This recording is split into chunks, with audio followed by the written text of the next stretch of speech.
Rural Americans deserve access to the best of what our nation has to offer, especially health care. Across every state and every community, America's rural hospitals are the first line of defense, protecting our families, neighbors, and loved ones. No matter where you live, hospital care doesn't clock out. They're there 24 hours a day, 7 days a week, 365 days a year. Each year, America's over 5,000 hospitals care for millions of patients, providing 24/7 emergency care, delivering babies, cancer treatments, and other life-saving care that patients rely on. Behind every one of those patients are doctors, nurses, and caregivers working tirelessly to keep people healthy and safe. Hospitals are our community's lifelines. They employ our neighbors and keep our families healthy. But now, some in Congress are threatening access to care. Tell Congress, protect patient care to keep America strong. Don't cut rural health care.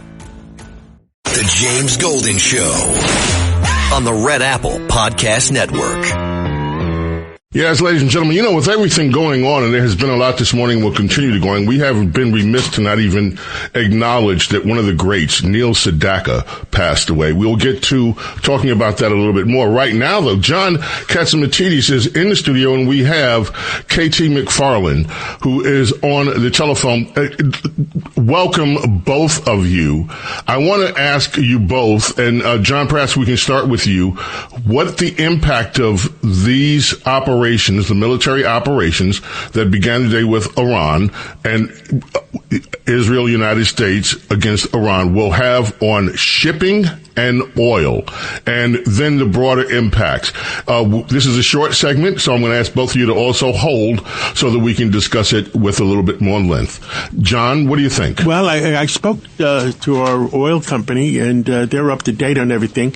Crude oil is up about $2 a barrel this morning, because Iran is a little bit of insignificant in the world market.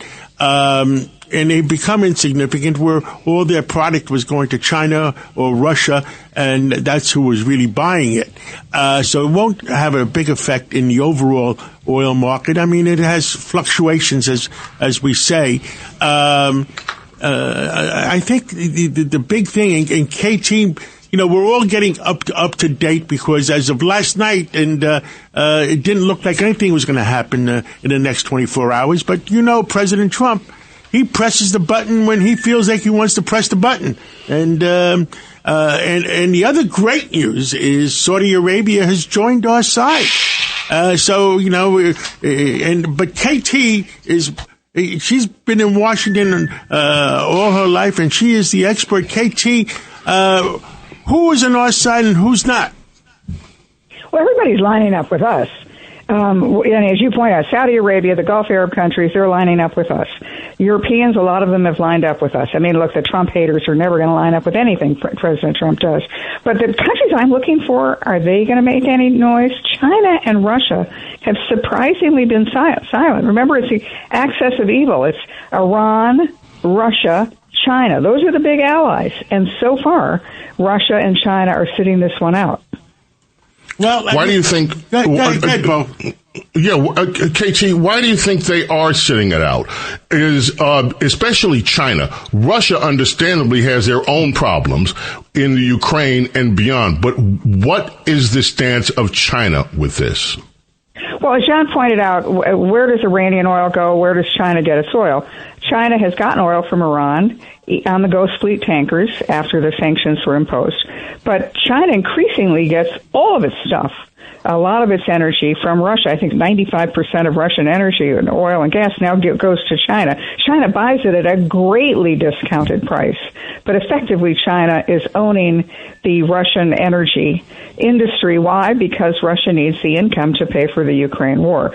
So from China's perspective, if their energy needs are met by Russia, it's all about China. China first foreign policy. They're not going to get involved in something that looks like a bigger fight.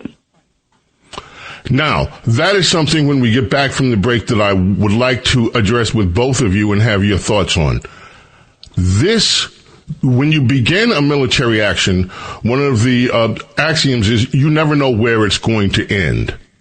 What are the possibilities of this expanding into something that it right now is unforeseen, both on the positive side or perhaps on the negative side. So I'd like to ask both of you to just stay with us, and let's talk about that. If you're on hold, please stay on hold. We know you're there. 800-848-9222 is how you reach us. James Golden, Snurley with you here. It is the Saturday Extravaganza. And yes, coming up in the next hour of the Extravaganza, you will hear from our very own Princess Di. I believe Princess Di is going to talk about China as well. And we'll be hearing from America's small caffeinated mom, Rhonda Schrock, a little bit later in the show. But this, my friends, history is being made today. We are now, I don't know how else you call it, in a state of conflict. Serious combat with Iran. And by the way, President Trump is also warning that the United States may suffer some casualties, and we should not expect that this mission will not involve casualties. So stay right there. Don't go away. On the line with us, we have John Catsimatidis is in studio. KT McFarland graciously here with us as well. KT McFarland, by the way, has spent her life in the defense service of this country. A former deputy national security advisor, also worked for the Department of DOD. You see her all the time on television. We're fortunate to have you both here. I mentioned, and John is a movie star. Above everything else that John has done, he is now also a movie star. So what a roundtable we have here. I asked both of you before the break, what are the implications? What could happen that we don't expect? Every military encounter begun, you do it without knowing what the outcome could be. What are the possibilities? KT, let's start with you. Well, I think President Trump has learned from the mistakes of the predecessors. So President Bush went in and toppled the Afghan government, toppled the Iraqi government, but also fired everybody who was working for that government, and also everybody who was in the military. And so what happened, the United States had to run those countries. I mean, not only in the military sense, but, things like water filtration systems. They had to run the administration of those countries. And that didn't work because all the people who've been fired then started an insurgency, and we fought a forever war in the Middle East with Afghanistan and Iraq. Forever wars we couldn't win. We spent trillions of dollars, got nothing to show for it, less than humiliation. And then look at what President Obama did. He did too little. He toppled the dictators in the Arab Spring, toppled the one or two senior leaders of countries across the Middle East, and then walked away. And then said, okay, it's up to you guys. Now you can have democratic elections and elect good leaders. And that didn't work because in the place of those dictators, there was insurgencies, there were civil wars, Islamic extremism grew up. So both of those ends of the spectrum were wrong. President Trump's doing something in the middle where he is decapitating not just the one or two top leaders of the military and of the political leadership. He's decapitating the whole top tier of everybody and decapitating their nuclear programs and halting their missile programs. And then, instead of U.S. running it, we're saying to the Iranian people, okay, it's up to you now. You will have to do it. Now, what comes next? Well, Iran will retaliate, which is what Iran is doing now, and that's why you have the Great Armada in the Middle East to lessen the attacks that Iran will be able to carry out. But President Trump had sort of set the stage for this a long time ago because Iran has no air defense system to speak of. So any missiles or plane, whatever we're doing to attack from the air of Iran, it has a free reign. There's nothing to stop it, no defense against it. And the other thing he's done is he's lined up the Arab allies in the region, the Saudis, Emiratis, etc. They're coming in on our side, along with Israel.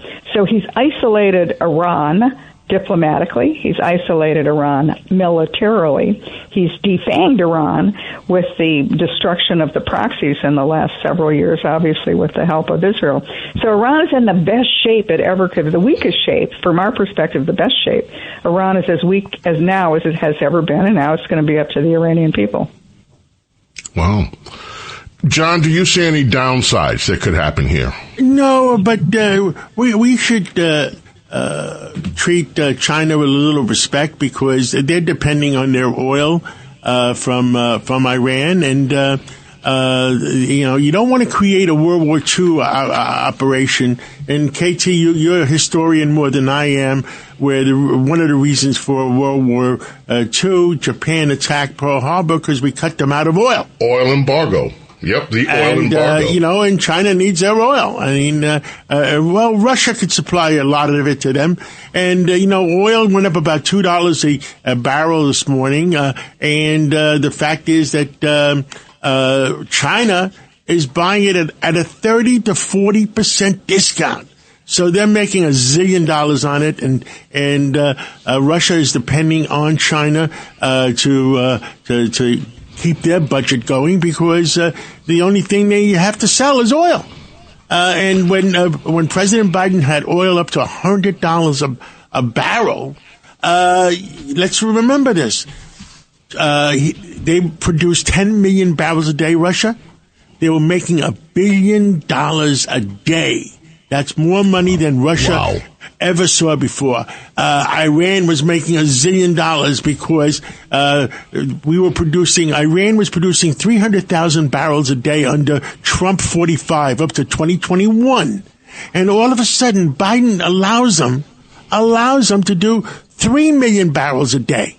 I mean, how do you say it from Brooklyn? How do you say it? The Biden administration created our own banana peel for the United States of America. I mean, there's no other way to say it. Wow.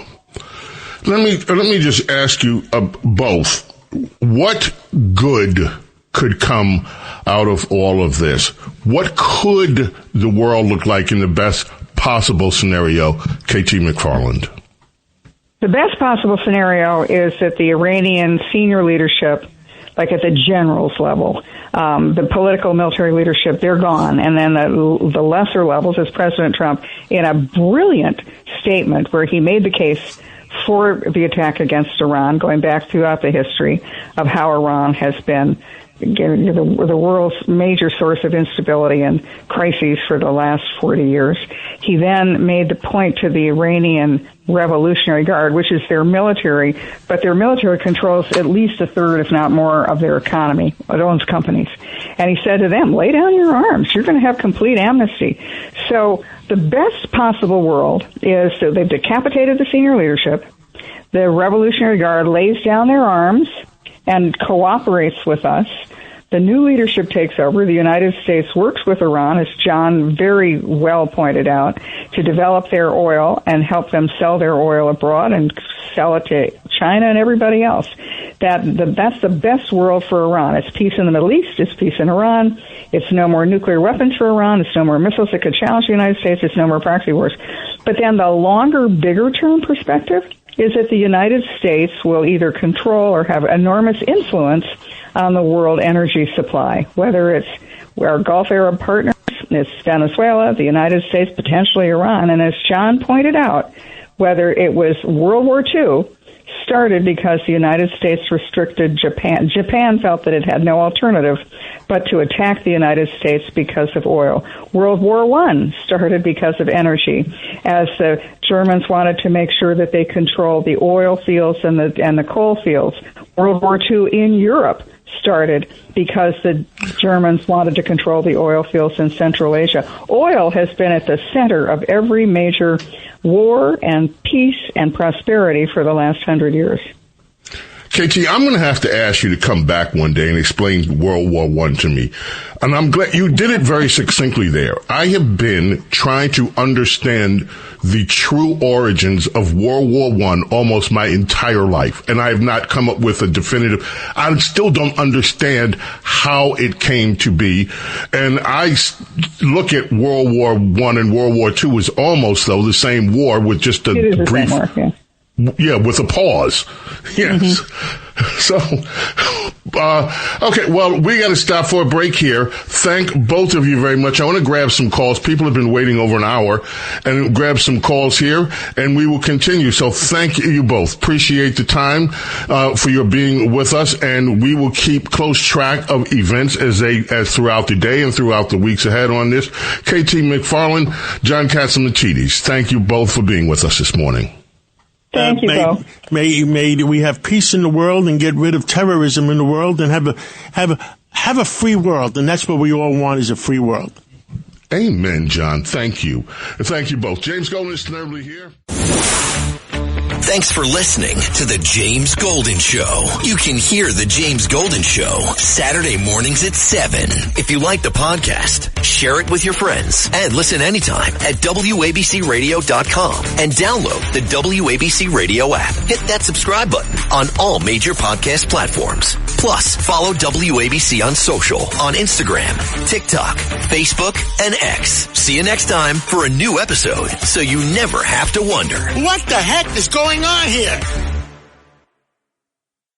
Rural Americans deserve access to the best our nation has to offer, especially when it comes to healthcare. Across every state and every community, America's rural hospitals are the first line of defense, protecting our families, neighbors, and loved ones. No matter where you live, hospital care doesn't clock out. They're there 24 hours a day, 7 days a week, 365 days a year. Each year, America's over 5,000 hospitals care for millions of patients, providing 24/7 emergency care, delivering babies, cancer treatments, and other life-saving care that patients rely on. Behind every one of those patients are doctors, nurses, and caregivers working tirelessly to keep people healthy and safe. Hospitals are our community's lifelines. They employ our neighbors and keep our families' health. But now, some in Congress are threatening access to care. Tell Congress, protect patient care to keep America strong. Don't cut rural health care.